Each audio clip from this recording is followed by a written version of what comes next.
창세기 47장 1절에서 6절 제가 공독해 드리겠습니다.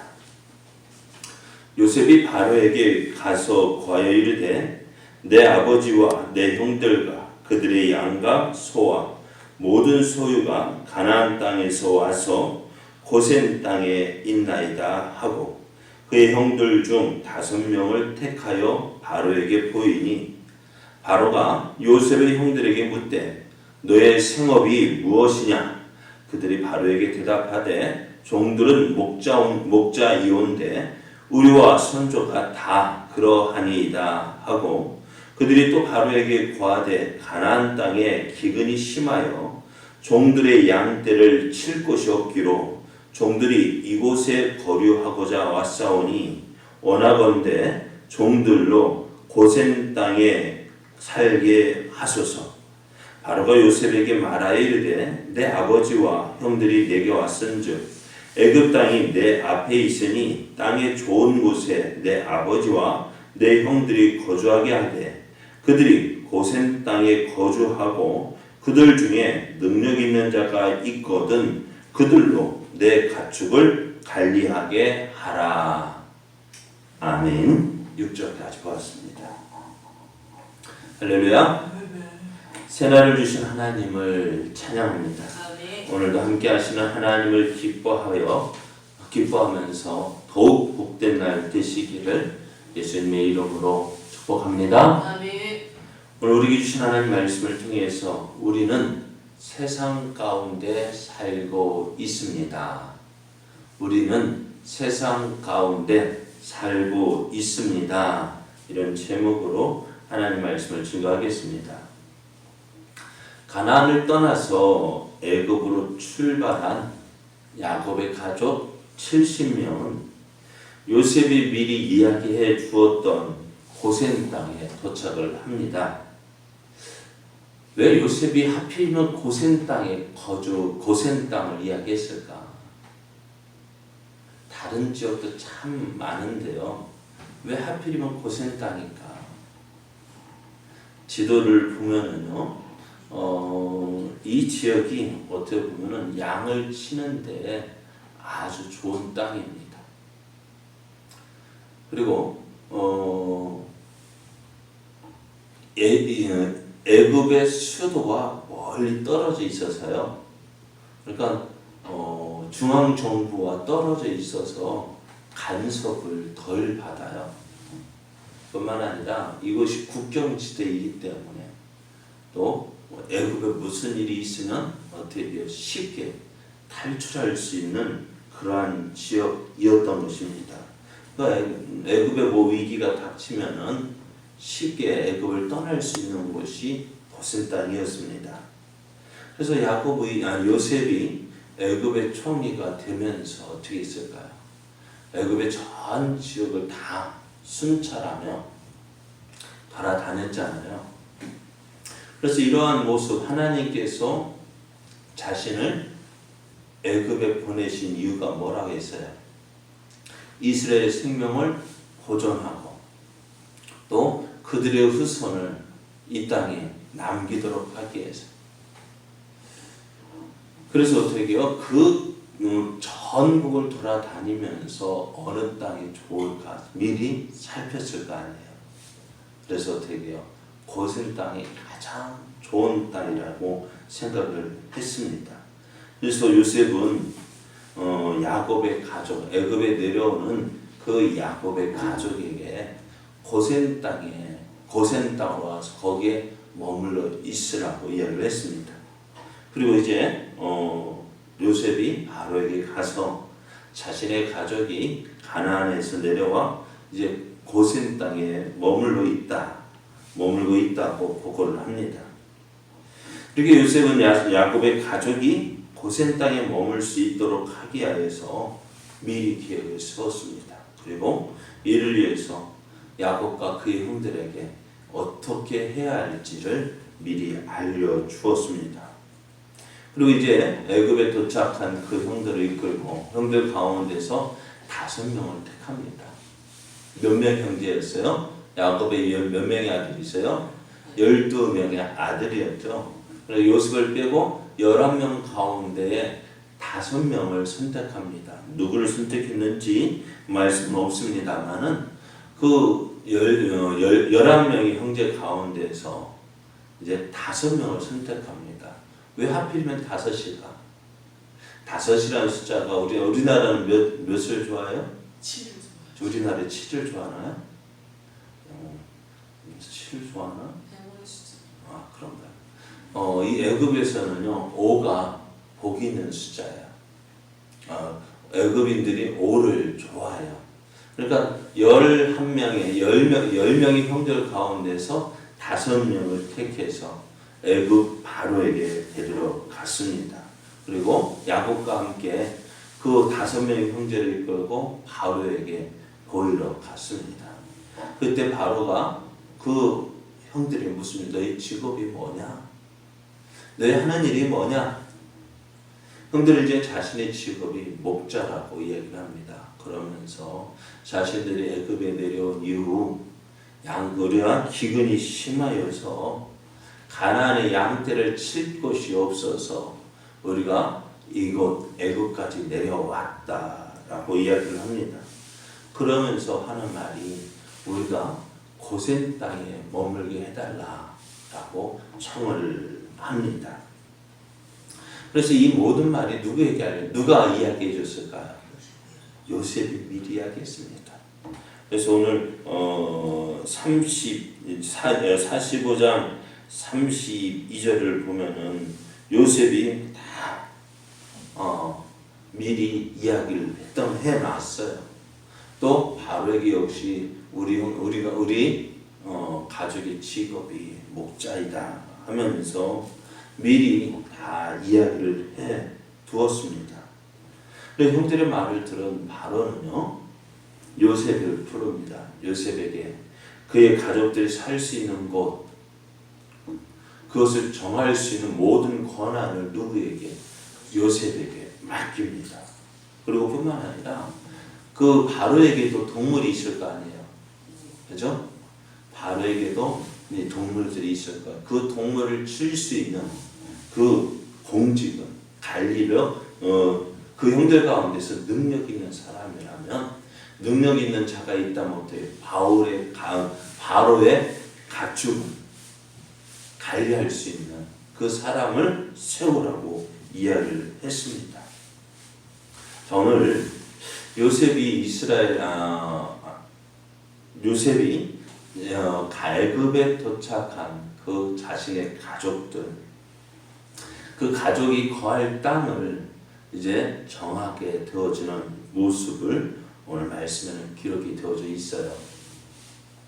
그런데 이 모든 일들을 그냥 한 것이 아니라 어떻게 했다고요? 어떻게 했어요? 치밀하게 계획을 세웠습니다.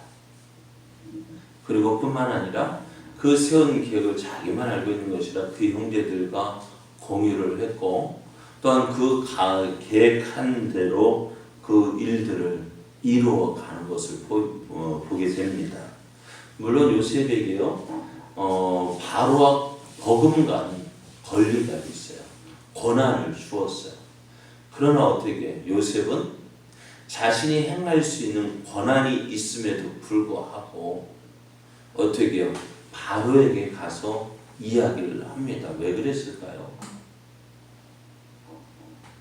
왜 이렇게 했을까? 물론 앞에서 말 요셉에게 모든 권한이 있어요. 그럼에도 바로에게 찾아가서 이것을 이야기했던 것은 뒤에 다른 말이 나오지 않도록 하기 위해서였던 거예요. 사실 앞에서 말씀드렸습니다. 고센 땅은 참 좋은 땅인데 그 땅을 만약 바로의 허락을 받지 않고 요셉이 임의대로 자기 마음대로 결정을 했다면은 후에 누가 왜 그 땅을 줬느냐 하면은 사람들이 뭐라, 아이고 자기 가족이니까 자기 형제들이니까 저렇게 좋은 땅을 줬다. 그러니까 누구의 권한으로? 총리의 권한. 에이그 지금 저희 가족이니까. 그런 말이 나오지 않도록 요셉은 어떻게 해요? 치밀하게 계획을 세웠고, 또 그렇게 함으로 이제 바로의 허락을 받음으로 이거 누가 허락한 것이라고요? 바로가 허락한 것이다. 바로가 허락한 것이니까 그 이후에 누구도 이 명령을 바꿀 수 없다라고 결정을 하게 되어진 것입니다. 뿐만이 아니라 이렇게 함으로써 이제 야곱의 형제들 가운데서 어떤 일을 맡게 되어져요? 바로의 가축을 관리하는, 그것도 하나의 벼슬이잖아요. 공직이잖아요. 그러니까 다른 어느 누구에게도 이 바로의 가축을 관리하는 그 공직을 가지게 되므로 어느 누구에게 떳떳하게 말을 할 수 있게 되었던 것입니다. 그래서 요셉은 자기의 가족이 애굽에 내려왔을 때에 그 어느 누구도 감히 함부로 할 수 없는 그러한 지위를 얻게 되어지고 그 땅을 차지할 수 있게 했습니다. 이런 모습을 보면서 오늘 우리가 이 땅을 살아갈 때 어떻게 살아가야 할지를 우리가 볼 수가 있습니다. 예수님은 제자들을 전도하러 보내면서 하시는 말씀이 마태복음 10장 16절에 보면 보라 내가 너희를 보냄이 양을 이리 가운데로 보냄과 같도다. 여러분, 양을 이리 가운데로 보내면 어떻게 될까요? 그죠? 잡혀먹게 되어 있어요. 그럼에도 불구하고 예수님은 제자들을 이리 가운데로 보냅니다. 이리가 어떤 곳이에요? 네? 이리는 세상 가운데를 말해요. 세상 가운데 제자들을 보낸다는 거예요. 그런데 그 제자들이 가는 곳이 어떤 이리들이 특실한 곳이에요. 그러니까 조금이라도 정신 차리지 않으면 어떻게 해요? 잡혀먹게 되는 거죠. 그럼 우리 성도들이 바로 그런 모습이에요. 우리 세상 가운데 지내면서 정신 차리지 아니하면 세상 가운데 우리가 빠져들게 된다는 것입니다. 그러면 세상 가운데서 살 때에 우리가 어떻게 살아야 되느냐? 너희는 뱀같이 지혜롭고 비둘기같이 순결하라 말씀해요. 뱀같이 지혜롭고 비둘기같이 순결하라 했습니다. 그리고 예수님을 믿는 사람은 세상과 동떨어져서 사는 사람들이 아닙니다. 어떤 사람들이에요? 세상 가운데 살고 있습니다. 예수님 우리를 어떻게 해요? 세상 가운데서 우리를 부르시고 또 우리를 훈련하고 어떻게 우리를 다시 세상 가운데로 보내셔요. 그럼 우리가 이 땅에서 어떻게 살아야 되느냐 하는 거예요. 여러분 전에도 말씀을 드렸지만은요, 바다에 사는 물고기 어떤가요? 살아있는 물고기는 어때요? 그 맛이 어떨까요? 맛이 좋아요. 예? 올라가 살아있는 물고기는요 짠맛이 나지 않아요. 여러분 해 먹을 때 짠맛 나던가요? 예? 안 나요. 왜? 싱싱한 거는요 짠맛이 나지 않아요. 그러나 싱싱하지 않고 죽은 물고기는 어떻게 될까요? 예? 썩지 않도록 뭐 넣어요? 소금 넣죠. 그러니까 그 소금물이 어떻게 해요? 그 소금에 그 생선이 어떻게 돼요? 절여지죠. 절여지면 어떻게 돼요? 짜게 되어져 있어요. 그러니까 살아있는 물고기는 어떻게 해요? 짠맛을 내지 않고요. 죽은 물고기가 짠맛을 내는 거예요. 그러니까 바닷물에 사는 물고기는 짠 물, 바닷물 짜잖아요. 그 짠물에 살지면 어떻게 해요? 그 싱싱한 맛을 잃지 않고 있다는 거예요. 그러나 죽은 물고기는 그 바닷물, 소금물에 절여져서 어떻게 해요? 그래서 오늘 요셉의 경우를 한번 살펴보십시오. 그가 세상 가운데 살고 있습니다. 애굽에서 모든 권한을 가지고 있지만은 어떻게 그 가족의 땅을 얻기에 거주할 땅을 얻기 위해서 지혜롭게 행했다는 것입니다. 오늘 우리가 살고 있는 이 땅에서도 우리가 어떻게 살아야 되느냐? 지혜롭게 살아야 됩니다. 세상 가운데 살지만은 그들 가운데서 더 지혜롭게 살아야 됩니다. 그럼 어떻게 그 지혜를 어디에서 구할 수 있느냐? 날마다 하나님과 함께 하면서 하나님께 지혜를 구하면서 살아가야 됩니다. 우리가 세상 방법으로 살아가는 것이 아닙니다. 우리는 믿음의 방법으로 살아야 돼요. 세상 가운데서 우리가 세상을 그저 이길 수 없는 거예요. 그럼 우리가 어떻게 돼요? 우리의 지혜로 감당할 수 없으니까 세상의 지혜보다 더 큰 지혜를 가지신 그 하나님을 믿고 그 하나님을 의지하고 그 하나님께 지혜를 구하면서 살아가야 돼요. 오늘 요셉의 그 모습, 가족이 그 구할 땅을 구하는 그 모습을 보면서 그냥 대충하지 않았습니다. 그는 미리 지혜롭게 모든 것을 다 준비했고 계획했고 그대로 이제 행하는 모습을 보게 되어집니다. 오늘 우리의 삶도 이런 모습이 되어지기를 원합니다. 에이, 믿음으로 하면 되지. 그 믿음이 뭐예요? 그냥 밀고 나가는, 불도저식으로 밀고 나가는 것이 믿음이 아니에요. 그것을 어떻게 할 것인지 하나님 지혜를 주십시오.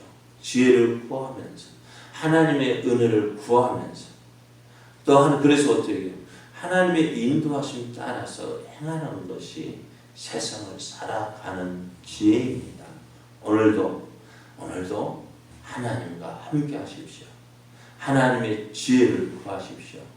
그리함으로 세상 가운데 살지만 세상 가운데 세상과 함께하고 있지만 그 세상과 구별되어지는 삶, 또 그와 함께 살지만 더 뛰어나고 또 하나님의 크신 은혜를 나타낼 수 있는 그런 믿음의 삶 되어지기를 예수님의 이름으로 축복합니다.